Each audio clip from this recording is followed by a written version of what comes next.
दोस्तों, एक पल के लिए सोचिए, अगर कल सुबह उठते ही आपके मोबाइल में यूट्यूब, इंस्टाग्राम और फेसबुक खुलना ही बंद हो जाए। हां, सोचिए जरा, ना कोई रील, ना कोई वीडियो, ना कोई लाइव, ना कोई पोस्ट, पूरा का पूरा डिजिटल दुनिया से आपका कनेक्शन कट जाए। और यह कोई मजाक नहीं बल्कि हकीकत में हो जाए। भारत सरकार ने अमेरिका को ऐसा झटका देने का प्लान बना लिया है कि इन तीनों ऐप्स पर ताला लग सकता है। और यह खबर वॉशिंगटन के गलियारों से लेकर दिल्ली तक हलचल मचा चुकी है। सवाल यह है कि यह फैसला आखिर क्यों लिया जा रहा है, किसने इसके पीछे मास्टर प्लान बनाया है, और सबसे बड़ी बात, अगर यह हो गया तो आपके फोन में क्या बचेगा। दोस्तों, आज की यह कहानी आपको शुरुआत से अंत तक हिलाकर रख देगी। तो बैठ जाइए, क्योंकि जो मैं अब आपको बताने वाला हूं वो सिर्फ एक खबर नहीं बल्कि एक डिजिटल युद्ध का ऐलान है। और इस युद्ध में अगली चाल ऐसी होगी कि अमेरिका भी दांतों तले उंगली दबा लेगा। साथियों, पूरी खबर क्या है आपको विस्तार से बताते हैं। चलिए खबर पर लौटते हैं। तो दोस्तों, कहते हैं ना कि अगर पलटवार करना हो या फिर किसी चतुराई से यू टर्न लेना हो तो पहले दुनिया अमेरिका को देखती थी, उसके तरीके को अपनाती थी, उसकी रणनीतियों को बाइबल मानती थी। लेकिन अब जमाना बदल गया है, अब तस्वीर बदल चुकी है और अब जो उदाहरण बाकी देशों के सामने है वो है भारत। क्योंकि इस बार अमेरिका नहीं बल्कि भारत ने चाल चली है। और ऐसी चाल चली है कि अमेरिका की सबसे बड़ी टेक कंपनियों की नींव हिल गई है। गूगल, एप्पल, माइक्रोसॉफ्ट जैसी दिग्गज कंपनियों की बुनियाद तक काम गई है।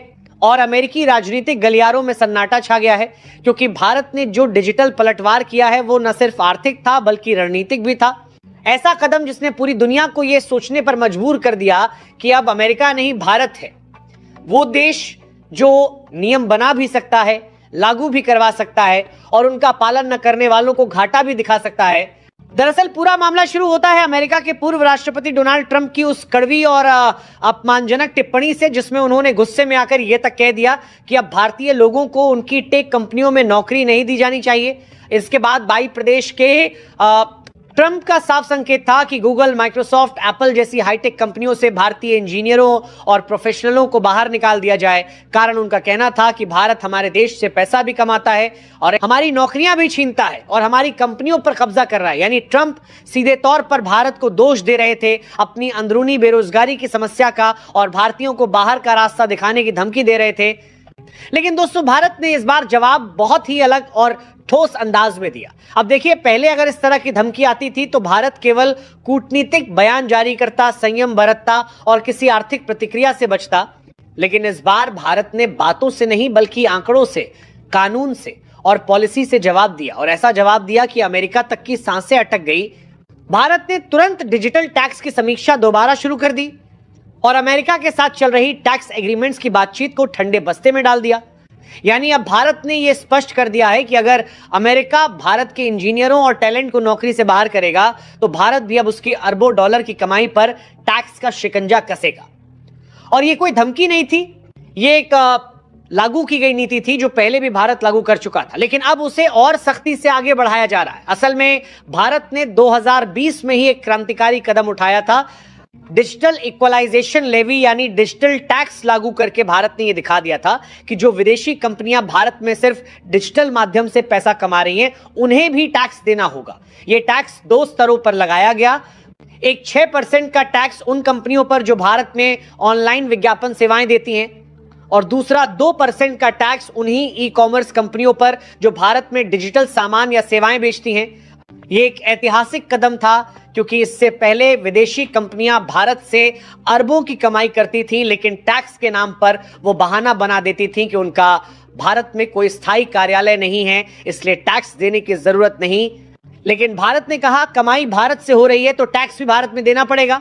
अब जब ट्रंप ने हाल ही में भारतीय इंजीनियरों को अमेरिका से बाहर निकालने की धमकी दी तो भारत ने भी चुपचाप नहीं बैठा, बल्कि उसी डिजिटल टैक्स को और आक्रामक तरीके से लागू करने के संकेत दे दिए। भारत ने साफ कर दिया कि अगर जरूरत पड़ी तो 2% टैक्स को बढ़ाकर 4% और 6% को 8% कर दिया जाएगा। और यह केवल शब्द नहीं है दोस्तों, इसका सीधा असर अमेरिका की सबसे बड़ी कंपनियों की कमाई पर पड़ेगा।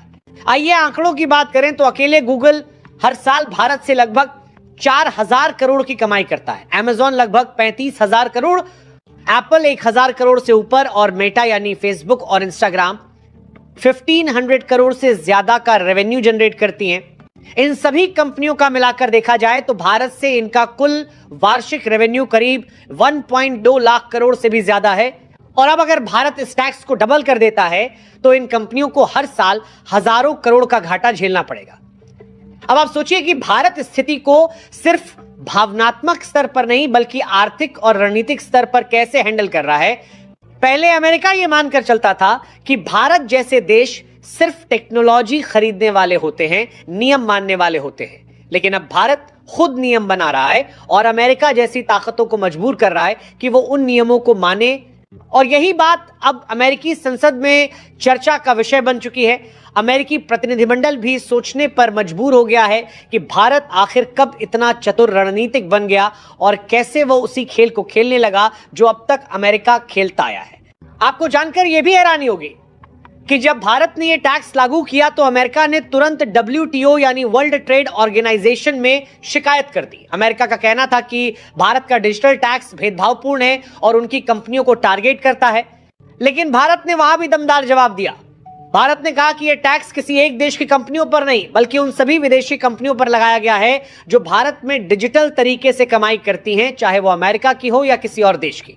और यही वजह रही कि WTO में भी भारत की नीति को अंतर्राष्ट्रीय स्तर पर वैध ठहराया गया और अमेरिका वहां भी हार गया।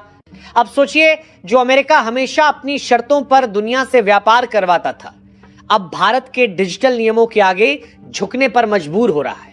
और यही वजह है कि ट्रंप को फिर से हमला करना पड़ा, लेकिन इस बार उन्होंने शब्दों से नहीं बल्कि भारतीयों की नौकरियों पर हमला किया।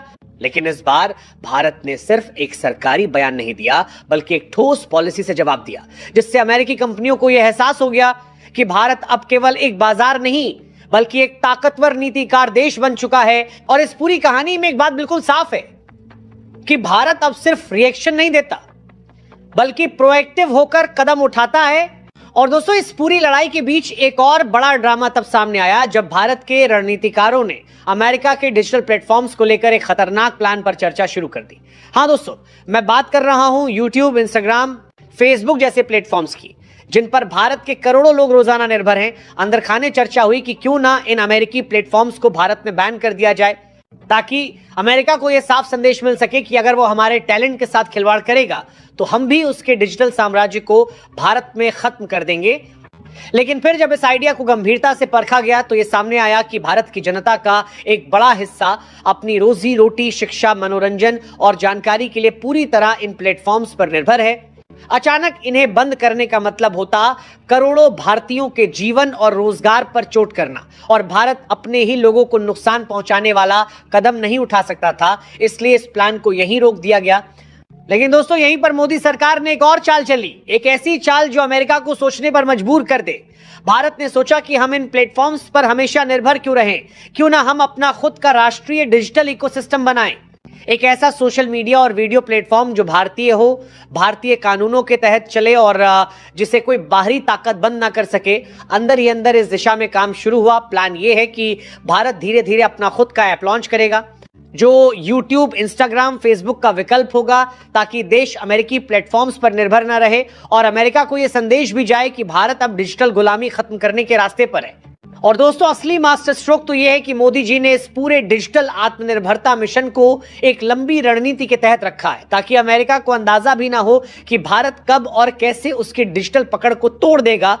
यह चाल इतनी गहरी है कि सही समय आने पर इसका असर अमेरिकी डिजिटल साम्राज्य को हिलाकर रख देगा। और शायद यही वजह है कि अब वॉशिंगटन में भी चर्चा होने लगी है कि भारत सिर्फ व्यापारिक लड़ाई नहीं लड़ रहा बल्कि वो डिजिटल दुनिया में भी अपनी संप्रभुता स्थापित करने की जंग लड़ रहा है। और दोस्तों, ये कोई छोटी बात नहीं है, क्योंकि डिजिटल युग में डेटा ही नई दौलत है और जो डेटा पर कंट्रोल करेगा वही असली ताकतवर होगा।